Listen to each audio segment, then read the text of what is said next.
Hello friends, आप देख रहे हैं आपका चैनल शेयर बाजार विद आयुष और बात करते हैं दोस्तों बाजार के ऊपर।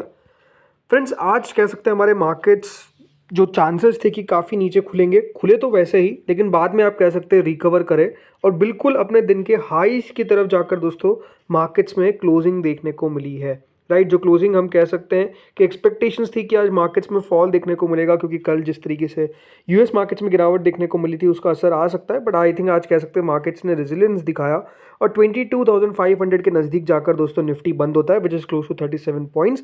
आज मार्केट्स में तेज़ी हमको देखने को मिली। ज़रूर गिरावट कहाँ थी? गिरावट थी दोस्तों बैंक निफ्टी में, और ऑब्वियसली बात है गिरावट होगी भी जब इंडसइंड बैंक दोस्तों एक दिन में आपको 25% से ज़्यादा गिरता हुआ नजर आएगा। तो ये बात ध्यान रखिए, अगर बैंक निफ्टी स्टिल 0.75% ही नीचे बंद हो रहा है तो ये कुछ बड़ी दिक्कत वाली बात नहीं है, बिकॉज मार्केट्स में आपको समझ में आना चाहिए जब एक बैंक पे इतना मेजर रिएक्शन आता है तो रिएक्शन आपको हर जगह देखने को मिलता है। और ओवरऑल जो बैंक निफ्टी आज गिरता हुआ दिखा है उसके पीछे का रीज़न आप कह सकते हैं इंडसइंड बैंक है। लेकिन इसके अलावा जो सबसे बड़ी बात थी वो यही थी दोस्तों कि कल यूएस मार्केट में आपने देखा एक बहुत बड़ा कोहराम।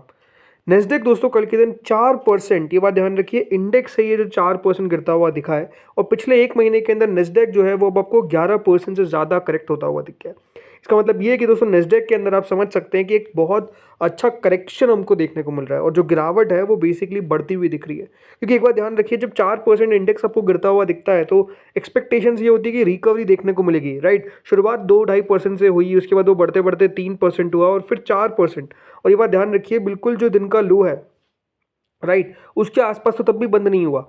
जो दिन का लो है वो 17,291 का था, 17,468 पर बंद हुआ। लेकिन आप समझ सकते हैं किस प्रकार का बड़ा प्रेशर यहाँ पर आपको देखने को मिला कल के दिन निस्डैक में। वहीं डाउ जोन्स करीबन कल 2% से ज़्यादा दोस्तों नीचे बंद होते हुए दिखे। यानी यूएस मार्केट्स में कल कोहराम था, ब्लड बाथ था, बहुत ज़्यादा दोस्तों गिरावट देखने को मिली। स्पेसिफिकली अगर अभी मैं बात करता हूँ कि अभी नेस्डेक फ्यूचर्स किस तरीके से ट्रेड करें, तो देखिए करंटली अभी 86 पॉइंट्स ऊपर दिखा रहे हैं। बट जो बात है वो यही है कि देखिए ग्लोबल मार्केट्स किस तरीके के हैं।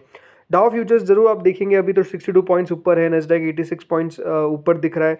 इतनी गिरावट के बाद थोड़ी सी रिकवरी तो आनी चाहिए। लेकिन अगर आज आप देखेंगे लाइक जापान के मार्केट्स 0.64% नीचे, हैंगसेंग 0.01% नीचे। अभी जर्मनी के मार्केट्स खुले हैं तो वहाँ पर आपको एक तेज़ी देखने को मिल रही है।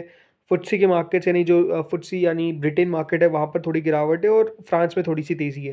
तो ये लग रहा है कि दोस्तों आज के दिन हमको रिकवरी देखने को मिलनी चाहिए। बट ज़रूर सबसे बड़ा क्वेश्चन ये निकल कर आता है कि इस प्रकार का बड़ा फॉल हुआ क्यों कल नस्डैक में, उसके पीछे का रीज़न क्या है। और ये बात ध्यान रखिए कि गिरावट इस तरह की है कि पिछले एक महीने के अंदर जिस तरीके से नस्डैक फॉल हुआ है, इसके सॉरी इस जिस तरीके से पूरा अमेरिकन मार्केट फॉल हुआ है, S&P 500 फॉल हुआ है, इससे करीबन $4 ट्रिलियन, याद रखिएगा, मार्केट वैल्यू में लॉस देखने को मिल चुका है। $4 ट्रिलियन का नोशनल लॉस। अब ये बात ध्यान रखिए, इतनी तो बहुत सारी कंट्रीज़ की इकोनॉमी नहीं है, अगर हमारी भी देखेंगे तो इसके नज़दीक ही है। और इतना दोस्तों अमेरिका में आपको लॉस देखने को मिल चुका है जब से बेसिकली आप कह सकते हैं ट्रंप ने शपथ ली है प्रेसिडेंट की, तब से आप समझ सकते हैं कि अमेरिकन मार्केट्स में एक चीज़ देखने को मिली है, और वो है दोस्तों गिरावट। जिस तरीके से पहले मार्केट्स में से लग रहा था कि ट्रंप आएंगे और सब कुछ बढ़िया होगा, सब कुछ बढ़िया होगा, वो बिल्कुल भी नहीं हुआ, और गिरावट पे गिरावट पे गिरावट आपको देखने को मिल रही है। और रीज़न क्या है दोस्तों इसके पीछे का? रीज़न क्लियर है, ट्रम्प की पॉलिसीज़। जिस तरीके से दोस्तों ट्रम्प ने पॉलिसी बना रखी है और जिस तरीके से वो पूरे बाजार को अनिश्चितता में डाले हुए हैं, अनसर्टेनिटी में डाले हुए हैं, ये दोस्तों सबसे ज़्यादा परेशान कर रहा है बिजनेसेस को। देखिए बिजनेसेस को पता नहीं है ना, मान लीजिए देखिए कोई बिजनेस है और मैं कुछ इंपोर्ट करता हूँ। मान लीजिए मैं इंपोर्ट करता हूँ फॉर एग्जांपल मेक्सिको से, ठीक है, अगर मैं यूएस का एक बिजनेस हूँ। और अमेरिका क्या करता है, मतलब ट्रम्प क्या करते हैं स्पेसिफिकली, कि वो लगा देते हैं यहाँ पर टैरिफ 25% का। अब मैं अगर दोस्तों यहाँ पर मेक्सिको से माल खरीद रहा हूँ, मेक्सिको से कुछ चीज़ खरीद रहा हूँ, तो मुझे तो महंगी पड़ेगी। अब ऑटोमेटिकली देखिए वो महंगी किसको मिलेगी? अमेरिका को मिलेगी, क्योंकि अमेरिका ने तो टैरिफ लगाया है। अब अमेरिका ने टैरिफ लगाया तो होगा क्या? इससे प्राइजेस में आपको इंक्रीज देखने को मिलेगा। अब प्राइजेस पे इंक्रीज दिखने को मिलेगा तो बिजनेस वाला सोच सकता है कि चलो एक कोशिश करता हूँ कि मैं क्यों खुद ना ये सब चीज़ें कर लूँ, जो मैं इंपोर्ट कर रहा हूँ वो खुद बनाने की कोशिश करता हूँ। अब उसके अगले दिन खबर आती है कि अगर कोई बिजनेस चालू करने की सोचता है तो अमेरिका में खबर आती है कि डोनाल्ड ट्रंप बोल देते हैं कि हमने जो टैरिफ लिए वो टैरिफ नहीं लिए, वापस ले रहे हैं हम टैरिफ, अभी एक महीने का आपको मोहलत दे रहे हैं। ये जो चीज़ें कर रहे हैं वो पहले टैरिफ लगाते हैं, फिर वापस उस टैरिफ को मना कर देते हैं, फिर वापस बोलते हैं कि एक महीने में आप पे टैरिफ लगेगा। कोई देखिए इनकी पॉलिसी के अंदर सबसे बड़ी बात क्या है कि कंसिस्टेंसी नहीं है। जो बोलते हैं उस पे टिक के नहीं रहते। एक दिन बोलते हैं कि हम टैरिफ लगाएंगे, अगले दिन बोलते हैं हम टैरिफ हटा रहे हैं। एक दिन बोलते हैं कि हम इन कंपनीज़ को रियायत दे रहे हैं, अगले दिन बोलते हैं कि नहीं हम अभी 1 महीने के लिए डिले कर रहे हैं। देखिए ये सबसे ज़्यादा अमेरिका के बिजनेसेस को कह सकते हैं तंग करता हुआ दिख रहा है। यहाँ पर आप समझ सकते हैं we have seen clearly a big sentiment shift. ये दोस्तों जो CNN इन्वेस्टमेंट स्ट्रैटेजिस्ट है उन्होंने कहा a lot of what has worked is not working now. जो दोस्तों पहले वर्क कर रहा था अब वो वर्क नहीं कर रहा है। ये बात ध्यान रखिएगा। अमेरिकन मार्केट्स को अगर आप नोटिस करेंगे जिस तरीके से प्रेशर में आते हुए दिखें आफ्टर ट्रम्प पॉलिसीज़, ये सबसे ज़्यादा दोस्तों अमेरिका मार्केट्स के लिए चिंता वाली खबर है। और ये बात ध्यान रखिए जो अमेरिका में कह सकते हैं नंबर 2 है अभी डोनाल्ड ट्रम्प के बाद एलन मस्क का, फिर जो काफ़ी लोग तो बोलते हैं कि वही सरकार चला रहे हैं, उनका खुद का शेयर देखिए कल के दिन 15% दोस्तों टेस्ला गिरा है। 15% एक दिन में इतना गिरा है। और जब से दोस्तों ट्रम्प प्रेसिडेंट बने हैं 1 महीने में 32% और 6 महीनों के अंदर दोस्तों it is now close to 50% fall. जी हाँ, 50% जो एलन मस्क का शेयर है टेस्ला का वो दोस्तों गिर चुका है। 50% वेल्थ इरोड हो चुकी है। और ये आप समझिए कि जो ट्रम्प का खास है एलन मस्क, उनका खुद का शेयर टेस्ला इस प्रकार से प्रेशर में आ रहा है। और प्रॉब्लम क्या है? प्रॉब्लम यही है कि देखिए इसमें खुद कह सकते हैं हाथ एलन मस्क का भी है, बिकॉज वो जिस तरीके से काम करते हुए दिख रहे हैं, वो बोलते हैं कि हम गवर्नमेंट को और एफिशिएंट बनाएंगे, लेकिन वो जिस तरीके से यहाँ पर कह सकते हैं पैसे बचाने के चक्कर में जो सही लोगों को बाहर निकाल रहे हैं,